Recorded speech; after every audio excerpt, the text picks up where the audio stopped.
এই শুনছো? হ্যাঁ।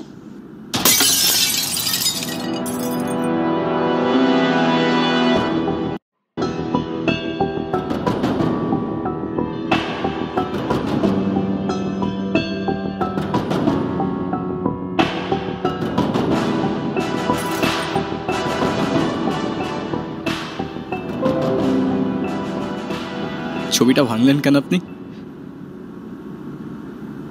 আমি ইচ্ছে করে তো ভাঙি নাই, হাত থেকে পড়ে গেছে। হ্যাঁ, সেটা তো বোঝাই যাচ্ছে।